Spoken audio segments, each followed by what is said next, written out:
अधिकार दिया, कहा है परमेश्वर ने, और उसने करके भी दिखाया। इसका मतलब क्या है? ये अधिकार अगर मिस यूज किया जाए तो वो अधिकार ठीक उल्टा वैसे ही काम करता है जैसे खुदा का काम करता है। अगर यीशु मसीह जीवन देने आया तो शैतान जीवन छीनने आया। अगर खुदा ने यीशु मसीह का मैंने तुम्हें रौंदने का अधिकार दिया है, अगर तुम उसका मिस यूज करोगे तो शैतान भी तुम्हें क्या करेगा? रौंदेगा। हाँ, हालेलुया। तो हमें देखना पड़ेगा कि हम 6 दिन किसको महिमा दे रहे हैं। मुख से तो यीशु यीशु बोल रहे थे। देखिए, जिस समय शैतान और आदम के बीच में बात चल रही और आदम परमेश्वर की ना सुन करके शैतान की सुन रहा था, और तुम गली वाले से बात कर रहे हो, लोगों से बात कर रहे हो, तो किसको महिमा दे रहे हैं आप? इंसानों को। हाँ है ना? अगर आप पिता आपका बैठा है, आपको पुकार रहा है और आप दूसरे से बात कर रहे हैं, तो किसको आप इज्जत दे रहे हैं? दूसरों को ना। ठीक इसी प्रकार से परमेश्वर हर रोज आदम से बात कर रहा था, लेकिन इस समय आदम किससे बात कर रहा था? शैतान से। हाँ है ना? वो किसको दे रहा था महिमा? शैतान को। तो जब आदम पाप में गया, क्या खुदा ने रोका फिर? क्या खुदा नहीं है? ये नहीं कि वो शाम का टाइम नहीं था तो वो खुदा नहीं आया था, परमेश्वर नहीं आया। नो, आज कौन सी आदन वाटिका जो चर्च में हर जगह आप जहां पुकारते वो सुनता है? उसने कहा जहां 2 या 3 लोग एक मन होकर के प्रार्थना करेंगे, मैं उनके बीच में आ जाऊंगा। क्या वहां कोई आदन की वाटिका होती है?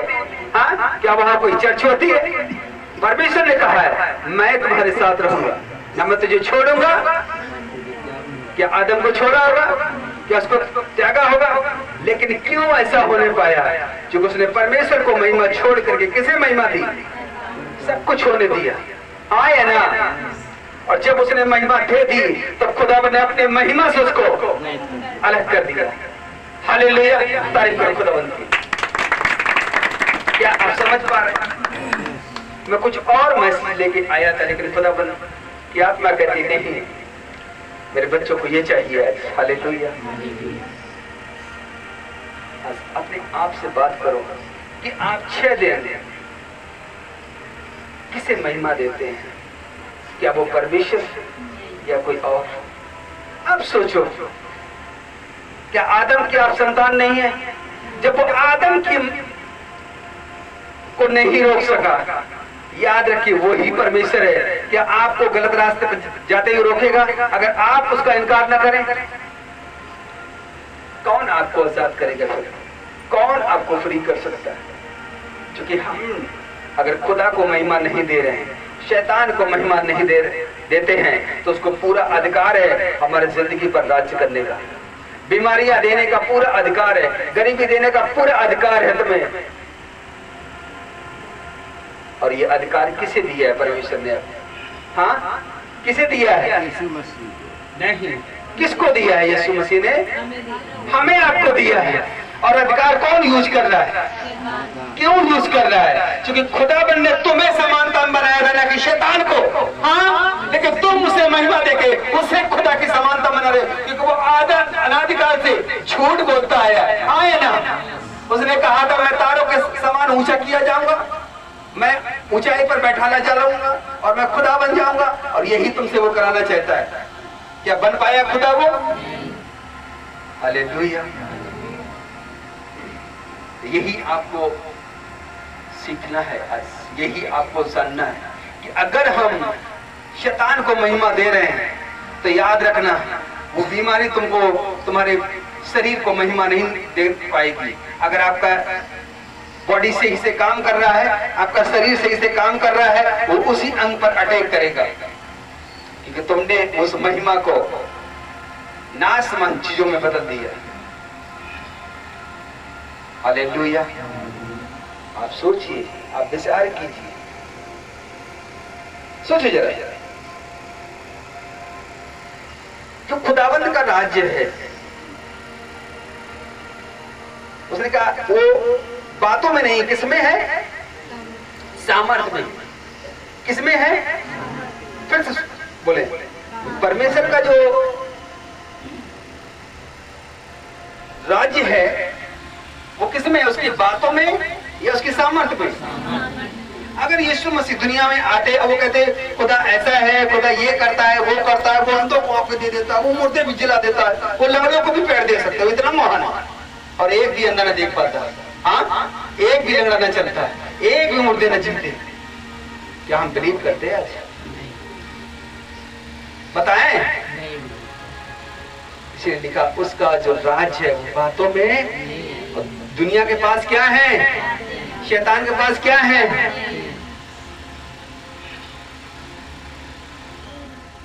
लेकिन उसने हमें आपको ऐसा राज्य नहीं दिया, वो शामत का राज दिया। राज्य काम करेगा, दिखाएगा, लोगों पर 10-10 बार ले हैंड होता है, जाते हैं, फ्री हो जाते हैं, आजाद हो जाते हैं, फोन आता है, अब सही है, कोई दिक्कत नहीं है, बिल्कुल फ्री है। अगर ले हैंड ही सभी का हल है तो फिर क्या? एक बार सर पे हाथ रखा और 60 साल की जिंदगी पे इंश्योरेंस हो गया, हाँ, जीव पे क्या दिक्कत है? बताएं? लेकिन हम देखते हैं वो कुछ समय के बाद अनंटिंग क्या होती है? खत्म हो जाती है। क्यों? हमारी हसूरी कहां बिता रहे हैं हम, किसके प्रेजेंस में हम जी रहे हैं? अगर आपका जीवन कहीं से भी खुदावन से डिस्कनेक्ट है, आज जोड़ लो। अगली गवाही आपकी लाइफ की आने वाली यीशु मसीह के नाम में। मैंने कहा वो आपके घर में आने वाली है, आपके बच्चों में, आपके बहनों में, आपके भाइयों में, आपके फैमिली में आने वाली यीशु मसीह के नाम में। मैं सच कह रहा हूँ, मैं इसके सामर्थ्य से आपसे बात कर रहा हूँ। अगर किसी के पास जॉब नहीं है, आप छोड़ दो, तो जमीन आसमान का मालिक है जिसकी आप आराधना करने के लिए आए हैं। वो छीन के दे देगा, लोग पैसों से नहीं ले पाएंगे, वो छीन के तोहफे दे देगा। इसी ने तुमने कहा तुम्हारे धर्म और राज की खोज करो, केवल सारी वस्तुएं तुम्हें पीछे पड़ के मिलेंगी। क्यों? क्योंकि हमारे खुदावन ने उसको क्या कर लिया है? जीत लिया है। वो राजा है इन सब चीजों का। एक वचन पढ़ेंगे, नीत वचन की पुस्तक अध्याय 29 और वचन 25 के कहता है, मनुष्य का भय खाना फंदा हो जाता है। मनुष्य का भय खाना फंदा हो जाता है। क्या होता है? फंदा हो जाता है, फंदा हो जाता है, जाएगा। सोचो, अगर परमेश्वर आपको ऊंचा कर रहा है, सोच लो आपका स्थान कहाँ होगा। यीशु मसीह को उसने ऊंचा किया, शैतान उसको कहाँ ले गया? नीचे। खुदावन ने कहाँ ऊंचा किया? स्वर्ग, साथ में स्वर्ग, और अपने दाहिने हाथ बैठा दिया। ये है उसकी ऊंचाई। हालेलुया। लेकिन आपका भरोसा किस पर है? मनुष्य पर या शैतान पर? मैं शुरू से आपसे बात कर रहा हूँ। क्या लिखा है वचन की पुस्तक में?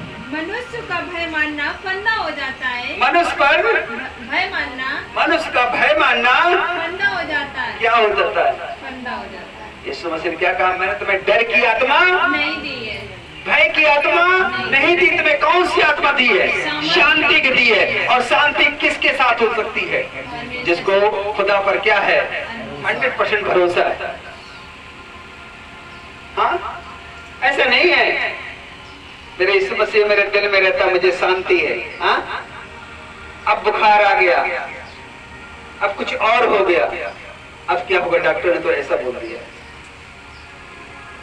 क्या ये शांति है तुम्हारे अंदर? हाँ, आपने 2 बार फॉर्म डाला, सक्सेस नहीं हुआ, क्या होगा? मेरे साथ के तो सारे निकल गए, मैं पीछे रह गया। क्या आप हालेलुया बोल करके उस हालेलुया शब्द को शांति से बोल सकते हैं? हाँ,